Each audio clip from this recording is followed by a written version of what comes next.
Olá, chegamos na parte 5 desta nossa série. Essa série começou falando sobre dipolos. Tratamos do dipolo genérico, aquele dipolo de qualquer comprimento de onda. Entendemos por que a gente prefere o dipolo de meio comprimento de onda, ou quase meio comprimento de onda. E agora entramos numa jornada de o que fazer com o dipolo. A primeira aplicação é o dipolo propriamente dito, e já tratamos disso lá no começo. A segunda aplicação mais usual é utilizar o dipolo como elemento radiante, o elemento ativo de uma antena YAG, uma antena diretiva, né? Uma antena direcional. E na parte 4, nós brincamos um pouco com os tamanhos de uma antena YAG, até para mostrar que a gente não faz muito milagre. Nós seguimos praticamente o mesmo processo científico, né, do Mr. Yagi, que na década de 30 desenvolveu a antena, há quase 100 anos atrás, está quase fazendo 100 anos a antena Yagi, e ele desenvolveu o modelo da antena YAG e os ábacos, os gráficos para projeto de antenas YAGs, usando um método experimental. Nós podíamos ter seguido esse método, ia dar mais trabalho, construir todo um setup, equipamento de medição, um ambiente adequado, sem reflexões e tal, né? É mais fácil usar o simulador. Então usamos o simulador mais ou menos no mesmo processo do YAG, há quase um século atrás. Um dipolo como elemento radiante, adiciona um refletor, vê o que acontece, ajusta o comprimento dele, ajusta a distância do refletor para o dipolo, vai procurando o máximo ganho frontal, a máxima rejeição traseira, né, relação frente e costas, e depois que nós achamos ali uma posição e um comprimento razoável, fizemos a mesma coisa para o primeiro diretor. E daí desenvolvemos uma antena direcional YAG de 3 elementos. E o final da história foi que nós chegamos em valores de ganho e relação frente e costas compatível com antenas que estão no mercado, tá? Então não existe milagre. A antena YAG é essa. Ela muda de fabricante, muda de tamanho um pouquinho para cá, um pouquinho para lá, dá um pouquinho mais de ganho, há um pouquinho mais de rejeição traseira, enfim. E hoje, o que sobrou na parte 4? Nós estávamos com uma antena não muito bem casada. Ela não estava bem centrada na faixa de 20 metros, era uma antena para 20 metros, 14 MHz, e a impedância não estava muito legal, estava um pouco baixa, 35 ohms, 36 ohms, o que estava dando uma taxa de onda estacionária de 1,5 para mais, né, dependendo da frequência. Então, hoje nós vamos dar uma fechada na antena YAG, mostrando alguns modelos de como a gente pode fazer esse casamento de impedância. Eu cheguei lá no projeto, otimizei a antena, eu quero mais relação frente e costas, porque eu quero rejeitar alguma transmissão interferente traseira, ou não me importa muito o que vem de trás, porque não tem tanta interferência assim, vou maximizar o ganho, vou pegar o máximo ganho frontal, eu escolho. E hoje nós vamos mostrar um negócio bastante interessante. Não tem almoço de graça. O americano costuma dizer isso, né? No free lunch. Não tem almoço de graça. Você quer alguma coisa mais aqui, você paga ali. Então, não dá para conseguir tudo. Você quer aumentar o ganho frontal? Legal, perde na rejeição traseira na relação frente e costas, ou perde na impedância. Você quer ajustar a impedância? Perde no ganho. Então, tem sempre um compromisso entre as características da antena. Por isso que elas não são iguais. Elas não são exatamente iguais. Alguns projetos privilegiam alguma coisa, outros projetos privilegiam outra. Não vou fazer propaganda da Electrio, não é um canal pago, não estou fazendo propaganda da Electrio, mas eu tenho uma antena Electrio 3DX3 em cima da torre, Eu diria que há 40 anos. Eu já perdi a conta. Uma antena muito bacana, robusta e tal. Mas estou chamando a atenção porque a alimentação, ela é tribanda, né? Ela funciona em 20, 15 e 10 metros. 3 elementos, IAG, tribanda. E ela foi desenvolvida de tal forma que ela privilegia o casamento de impedância. A gente entra direto nela com 50 ohms do cabo coaxial e boa, todas as 3 faixas.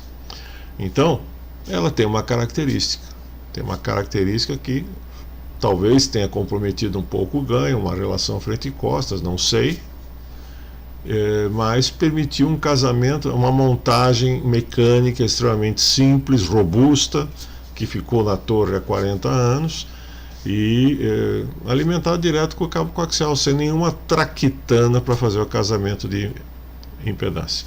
Hoje vamos ver as traquitanas do casamento de impedância. Então, na parte 4, nós tínhamos chegado nesse dimensionamento. O dipolo central, tínhamos ajustado mais ou menos o dipolo central, o dipolo irradiante, né? O refletor estava com 5% a mais do tamanho. Para ser refletor ele tem que ser maior. E posicionado a 14% do comprimento de onda para trás. Imagina mais ou menos 20 metros, 10 metros, não, perdão, 10% daria 2 metros, 14%, 2 metros e 80, né? Então é isso. E o diretor estaria à frente, 16% do comprimento de onda, 3,2 metros para frente, mais ou menos nesse comprimento de onda de 20 metros. Então essa antena ela é grandinha, né? É um dipolo de 20, quer dizer, tem 10 metros de envergadura, e somando ali dá 20% de comprimento de onda o comprimento do boom da IAG. 4 metros. 4 metros por 10 metros, aproximadamente. Essa foi a antena que nós conseguimos. Outra coisa que vocês precisam guardar é o seguinte: o ganho da IAG é proporcional ao comprimento do boom. Ah, mas são 3 elementos, 4 elementos, 5 elementos. Gente, comprimento do boom, 20% do boom, 7 dB. 20% de comprimento de onda no elemento de sustentação, é o que nós temos aqui, em torno de 7 mais ou menos meio dB. 6,5 a 7,5 dB. Tá? Então, daí você põe elemento para frente, elemento para trás, que é o que nós vamos fazer, vai mexer na impedância, vai mexer na sintonia da faixa e tal. Ah, agora eu quero 4 elementos. Bom, não há mais 20% do comprimento de onda, o comprimento do boom vai ser maior, tá? Então, existem estudos, existem gráficos, aí vocês podem encontrar na internet, que mostram uma curva ou uma tabela mostrando qual é o ganho de uma antena IAG em função do comprimento do boom, do elemento de sustentação. Mas vamos em frente. Essa antena aqui estava boa, ganho de 7,4 dB, se não me engano, uma relação frente e costas de 16 dB. Vamos ver aqui. Mas a impedância não estava legal, né? Olha, a curva de impedância a 50 ohms, estava fora de centro e passando de 2 por 1 aqui, esse negócio dá para melhorar. Na verdade não está tão ruim. Eu usaria essa antena do jeito que está. Melhor que 1,5 na maior parte da faixa. Excelente, tá? Agora, vamos tentar mostrar como é que a gente casa a impedância. A primeira coisa, bom, aqui está a antena como é que estava. Por que não estava muito bom o casamento? Por causa dessa impedância baixa aqui, em torno de 30 a 38 ohms, na frequência central da faixa, 36,5 ohms. Tem uma ressonância perto de 3 ohms reativo aqui, dá um pouquinho mais para baixo da zero, então 14,180 devia estar cruzando a ressonância dela. Um ganho de 7,3, 7,4 dB e uma relação frente e costas da ordem de 16 dB. Essa antena que nós tínhamos conseguido. O que eu fiz? Mantive mais ou menos o comprimento do boom, o comprimento do elemento de sustentação em 20%. E fui mexendo na posição do dipolo aí no meio. Conforme você mexe na posição do dipolo, não vou mostrar todas as medições. Fui brincando no simulador, põe um pouco mais para frente, um pouco mais para trás, tal. Conforme você mexe, aproxima ele mais do diretor ou aproxima ele mais do refletor, ele muda de sintonia, muda um pouquinho para cima, um pouquinho para baixo, fica um pouco capacitivo, um pouco indutivo, às vezes cai na ressonância. Então eu procurei na frequência central de 14.200 ajustar uma posição do dipolo, mantendo o comprimento da antena igual ao anterior, tá? E fazendo pequenos ajustes no comprimento, alguns retoques no comprimento do dipolo, para acertar a ressonância, justamente porque enquanto eu mexia para frente e para trás, mexia a sintonia dele, ele subia ou descia a sintonia. Cheguei nessa situação. O refletor ele estava a 17% afastado para trás, 17% do comprimento de onda afastado para trás, eu trouxe ele mais para frente, trouxe para 14%. Então, de 3,40 metros, ele veio para 2,80 metros, ok? E o diretor, ele estava a 12%, eu pus ele mais para frente. Na verdade, o que eu fiz foi mexer o dipolo no meio. Porque se você somar os dois afastamentos, antes nós tínhamos 20% de comprimento de onda e agora tem 19%. Eu mexi 1% só o comprimento do elemento de sustentação do boom. O que eu fiz foi mexer o dipolo um pouquinho para frente, um pouquinho para trás, para achar um ponto de impedância melhor. Justamente por causa dos acoplamentos que existem do diretor e do refletor sobre o dipolo. Conforme você mexe a posição do dipolo em relação aos dois, um está mais curto que ele, o outro está mais comprido do que ele, um está capacitivo, o outro está indutivo. Então, o refletor que está comprido, ele oferece uma reatância indutiva sobre o dipolo. Se eu aproximo o dipolo dele, ele vai carregar para baixo a sintonia. Se eu aproximar do diretor, o diretor ele é mais curto que o dipolo, então ele tem uma reatância capacitiva. É como se eu estivesse acoplando um capacitor sobre o dipolo, quando eu aproximo o dipolo dele. Então, eu vou brincando nessa posição, para frente e para trás, a parte real da impedância, a parte resistiva, vai mexendo, eu vou tentando chegar com ela mais próximo de 50 ohms, que é a impedância do cabo, e ajusto o comprimento do dipolo para ressintonizar o dipolo. Aí está, olha que beleza que nós conseguimos. Feitas essas brincadeiras, né, nós conseguimos 50 ohms na frequência central, 50,02, está perfeito, praticamente sem reatância nenhuma, um pouquinho de reatância capacitiva, quer dizer, numa frequência um pouquinho mais alta de 14.200, 14.205, vamos lá, talvez seja a ressonância precisa, tá? O ganho caiu, foi para 6,9, era 7,4, caiu para 6,9. E a relação frente e costas era da ordem de 16, 17 dBs, caiu para 13 dBs. Aquilo que eu falei, no free lunch, não tem almoço de graça. Quer ajustar a impedância? Ok. Vai perder em algum lugar. Vai perder no ganho, vai perder na relação frente e costa, mas continua muito bom, 7 dBs. É aquilo que eu falei. Uma antena de 3 elementos, IAG tem 7 mais ou menos meio dB de ganho. Acabou. Pode pegar qualquer marca que for, pode pegar um modelo, não porque aquele desenvolvido na Indonésia, cara, não é. Vai ser 7 mais ou menos meio dB. A relação frente e costas, mas não estou muito preocupado com a relação frente e costas, porque dificilmente eu tenho que dar conta de alguém que está me atrapalhando pelas costas na frequência que eu estou trabalhando. Muda de frequência. Bom, olha só os gráficos dessa antena ajustada, que belezinha. A ressonância aconteceu exatamente no meio da fase. A ressonância está aqui, ó, essa aqui é a fase.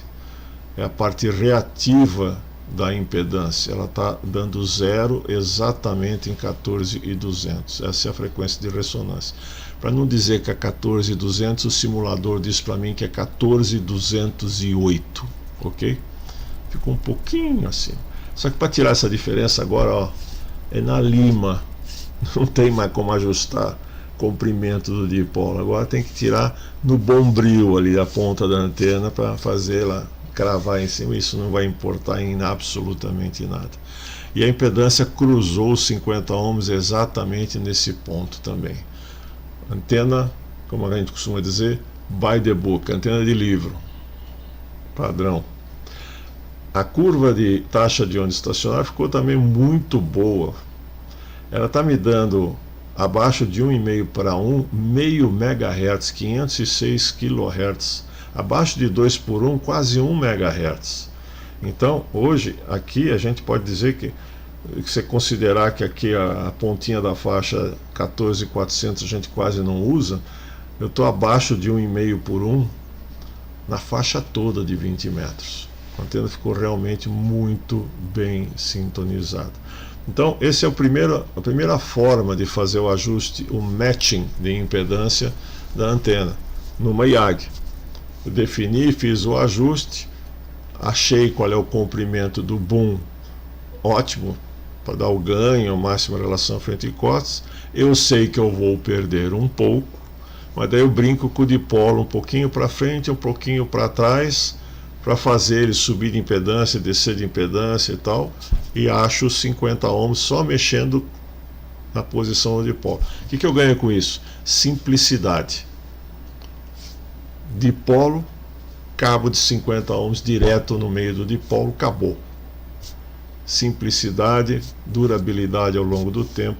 O exemplo que eu dei mostra isso. Existem outras formas, claro.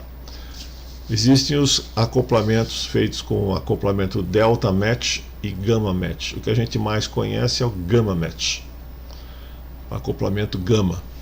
Mas o Gamma é metade do Delta. Se você entendeu o Delta, você entendeu o Gamma, ok? São letras gregas, acho que é grega, né? Delta e Gamma. Mas eles têm a ver com o desenho. O delta parece um delta mesmo, um triângulo invertido. E o gama parece uma letra gama, que é um L deitado. Tá? Então, vamos lá. Como é que funciona a teoria disso? Se você pegar o dipolo, vai dizer, mas estamos fazendo com a IAG. Mas já estamos alimentando a IAG com o dipolo. O elemento radiante é um dipolo. O dipolo é de meia onda, tem 1/4 de onda para cada lado e a alimentação é central. A distribuição de corrente é desse tipo aqui, tá? Ela é zero nas pontas obrigatoriamente, porque não tem condutor além da ponta da antena e, portanto, não pode haver corrente circulando aqui no extremo da antena. A corrente tem que ser zero, não tem jeito, tá? Em contrapartida, a tensão no meio do dipolo, bem no ponto central do dipolo, a tensão é zero. E nas pontas é máxima, não é infinita, é máxima. Tem uma tensão máxima e uma corrente zero. No meio, tensão zero e uma corrente máxima. O tamanho dessa tensão e o tamanho dessa corrente vão depender da impedância do dipolo. Relação entre tensão e corrente, lei de Ohm, é a impedância. Tem duas figurinhas aqui opostas, né? Essa alternância da distribuição de tensão e corrente acontece na frequência que você está trabalhando. Então, o dipolo fica que nem uma corda do violão, né, para a distribuição de corrente, variando entre o pico máximo e o pico máximo negativo, o pico máximo positivo e o pico máximo negativo, como se fosse uma corda de violão, oscilando, no nosso caso, em 14.2 MHz, 14.200.000 vezes por segundo. A tensão também, as pontas ficam oscilando nessa frequência, na mesma frequência, tá? E a distribuição de corrente gera o campo magnético em torno do dipolo e a distribuição de tensão gera o campo elétrico ao longo do dipolo.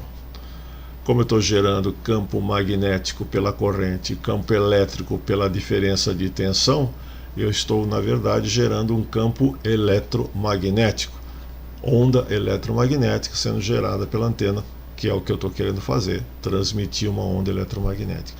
Mas o que me interessa aqui é o seguinte: lei de Ohm, hein? Vocês já aprenderam. Lei de Ohm é resistência ou impedância é tensão dividido pela corrente, ok? Se eu pegar aqui no centro do dipolo, 0, 0, a tensão é 0, dividir pela corrente IAC, corrente máxima, 0 dividido por qualquer coisa, 0. Então a impedância bem no centro do dipolo é 0 ohms, é um curto-circuito, é 0 ohms, tá? E nas pontas, a impedância é a tensão, que é a tensão máxima, é mais VAC ou menos VAC, a tensão máxima que eu tenho, que é a função da potência, dividido pela corrente, mas a corrente é 0. Qualquer coisa dividida por 0 vai para infinito. Então a impedância ao longo do dipolo, ela varia de 0 ohms, bem no meio do dipolo, até uma impedância estupidamente alta, tendendo ao infinito nas pontas. Ok?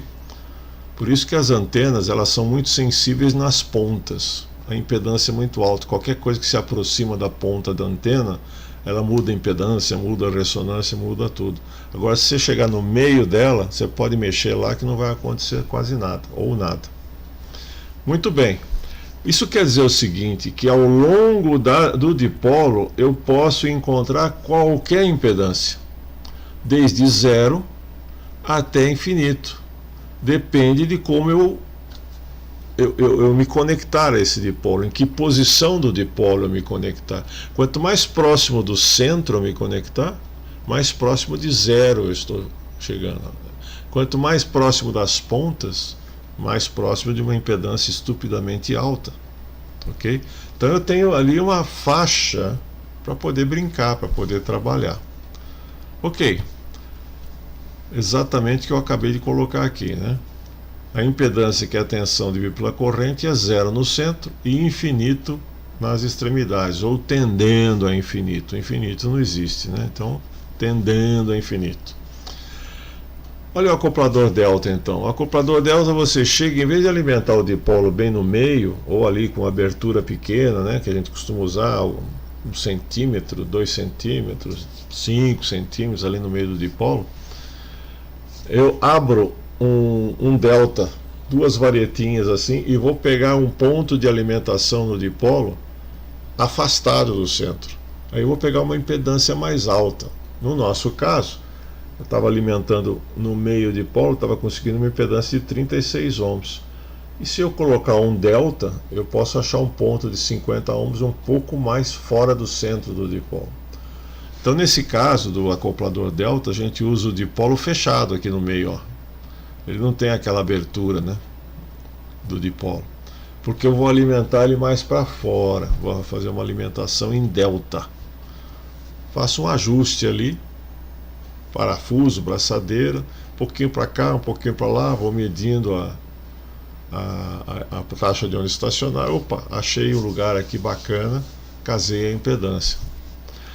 Vocês vejam que acrescentei complexidade ao processo de alimentação da antena. Primeiro porque o acoplador delta, ele se preza para a gente entrar com linhas balanceadas, porque ele é um acoplador balanceado, simétrico, né?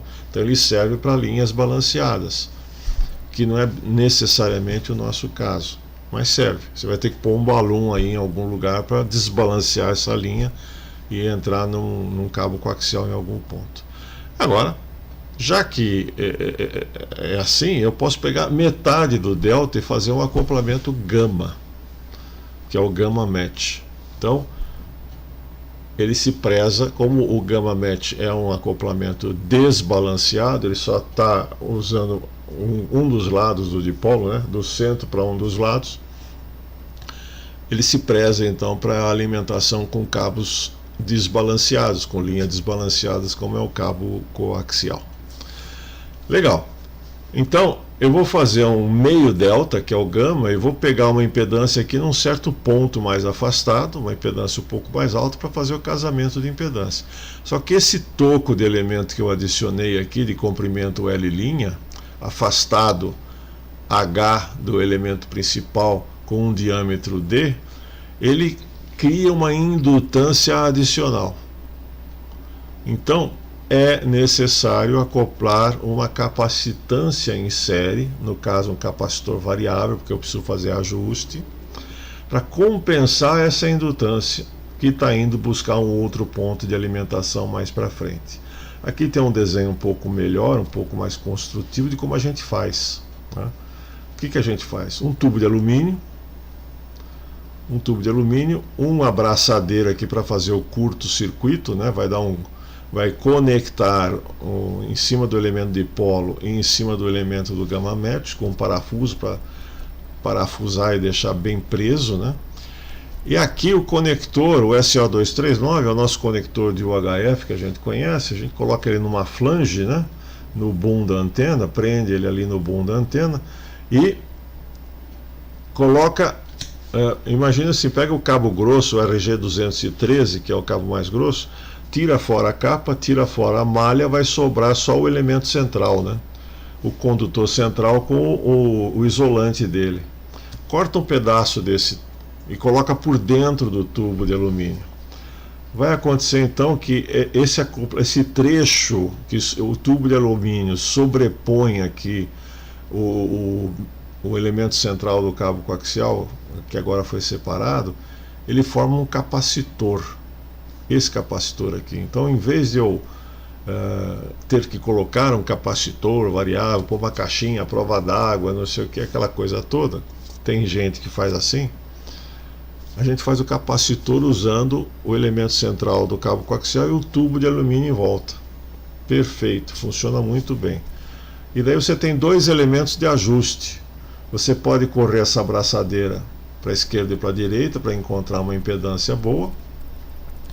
E você pode correr esse tubo dentro da abraçadeira, fixa a abraçadeira aqui, e o tubo vai para dentro ou para fora, aumentando ou diminuindo a capacitância.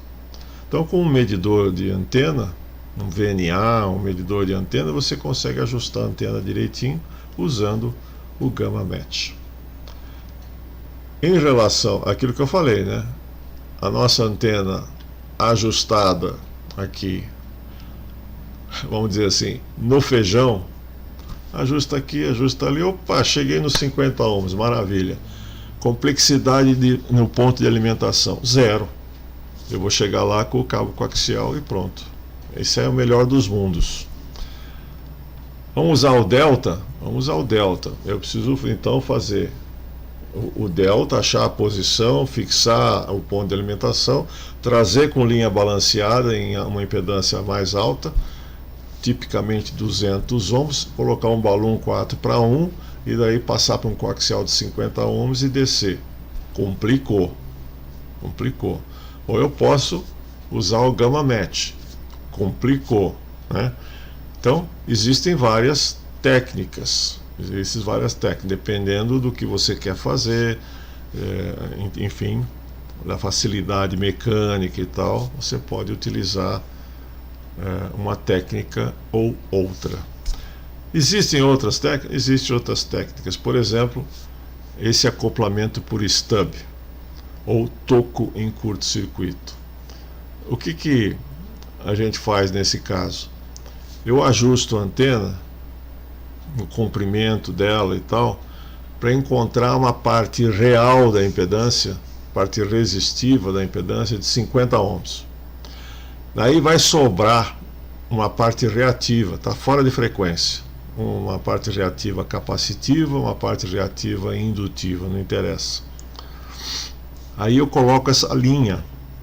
Essa aqui é uma linha de transmissão em curto-circuito, ligando em cima do dipolo. Esta linha,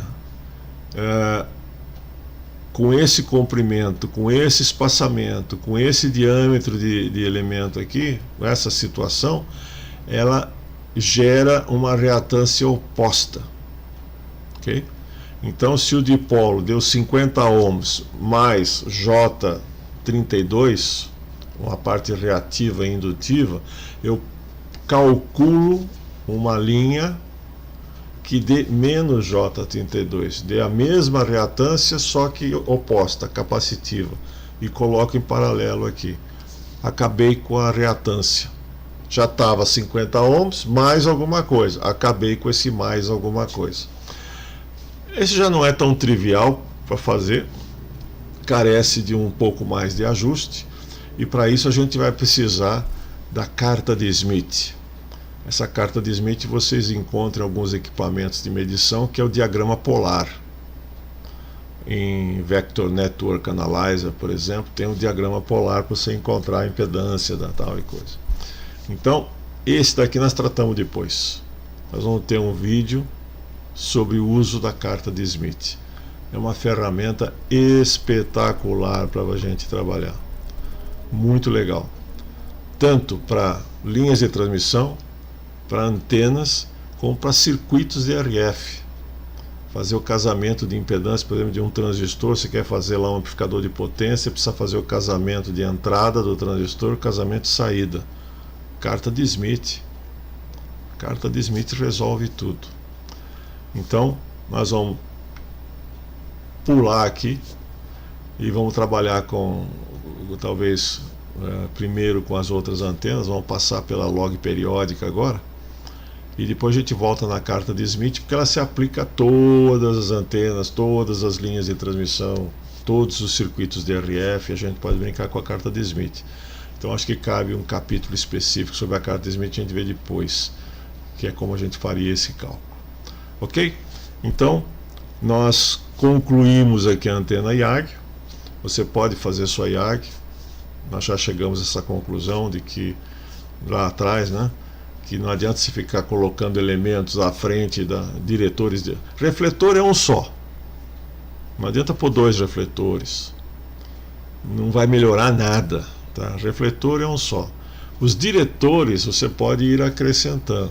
O acréscimo do primeiro diretor dá um ganho bom, como deu agora, quase 3 dB, né? Eu acho que saímos de 4 alguma coisa para 7, né? Da IAG de 2 elementos para de 3 elementos. Agora, põe o segundo diretor, aí vai dar 1 dBzinho e pouco. Põe o terceiro diretor, vai para uma antena de 5 elementos, vai dar menos de 1 dB de ganho. Então, o acréscimo de novos diretores não produz ganho proporcional ao número de diretores. Então, é bastante razoável você fazer IAGs até 5 elementos. Conforme sobe a frequência, você pode colocar um pouco mais, porque as antenas ficam menores, né? Usa menos alumínio, menos peso, daí para 7 elementos. E eu tenho aqui 2 IAGs de 10 elementos. Não faria isso de novo. Fiz aqui porque elas foram objeto de uma aula que eu estava dando para uns alunos de como fazer antena, como casar impedância, como fasear as 2 antenas e tal. Então, exageramos 2 IAGs de 10 elementos e eu acabei ficando com elas na torre, já faz aí 15 anos que elas estão lá em cima. Elas ficam muito estreitas. Então, o jogo do rotor é suficiente para o sinal ficar oscilando. Tem ganho? Tem, 14 dBi. Dá um ganho de 14 dBi, mas não é proporcional ao tamanho dela. Mas ok, quando você está com uma frequência mais alta em VHF ou HF, colocar mais elementos na antena vale a pena. Aqui eu vou mostrar para vocês, vamos ver se dá para vocês verem aqui. Está aqui no teto, porque ali ó, essa é uma Cross IAG. É uma IAG de 1, 2, 3 elementos. Uma IAG de 3 elementos para VHF. Só que em UHF, no mesmo comprimento de boom, né, tem 1, 2, 3, 4, 5, 6, 7. Então é uma antena Cross IAG para operar satélite. Eu já brinquei com ela na mão para ver se funcionava, funcionou. E já faz alguns anos que ela está aí